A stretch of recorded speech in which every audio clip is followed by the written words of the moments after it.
In the dead of night, when the world is silent, there is something else awake, not human, not animal, something that watches you from beneath your bed.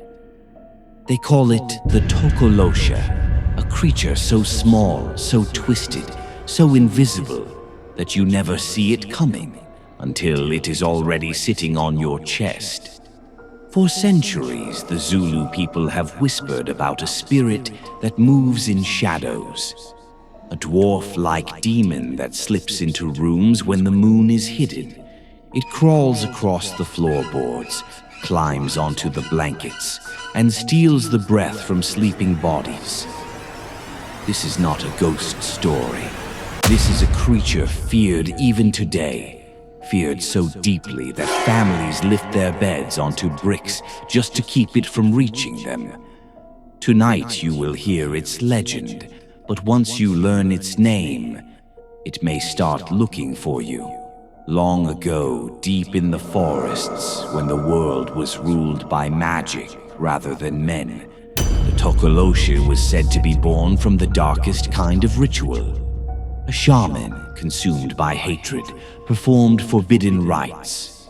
Bones cracked in the fire, ash whispered in the wind, and from the swirling smoke rose a creature, small, hunched, trembling with rage. Some say it was once a man, cursed for his wickedness, shrunk and twisted into a demon of the night.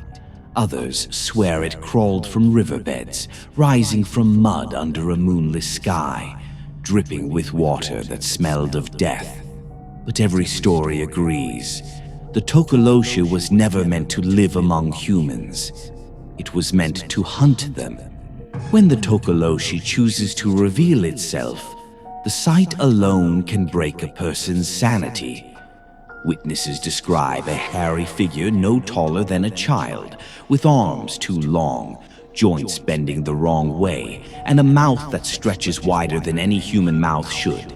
Its eyes, empty, black, glowing faintly as if lit by some dying fire within.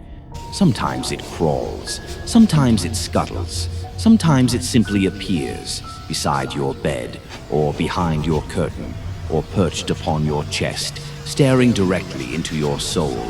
And sometimes you never see it. You only feel it.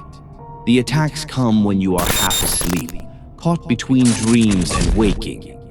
First, the room grows cold, a chill so unnatural it feels as if the darkness itself is breathing. Then your body freezes. You try to move, but invisible hands pin you down. A crushing weight settles on your chest. Your lungs scream for air, but the air refuses to come. Something tugs your blankets. Something touches your feet. Something climbs your body inch by inch, until you feel its breath on your face. Victims claim they can hear it whisper, not in words, but in a low, rumbling growl that seems to come from inside their own head. When they finally wake, their strength is gone, their energy drained, their skin marked by bruises that were not there before. And for some women, the experience is too horrific to speak of. In the towns and villages of South Africa, the Tokoloshe is no joke. People still raise their beds on bricks. They still salt their doorways at night. They still refuse to sleep alone when the air feels wrong.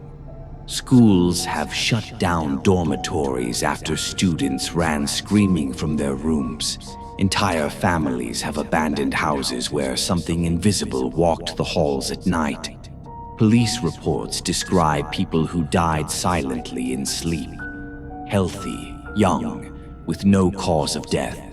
Locals whisper only one explanation: the Tokoloshe found them.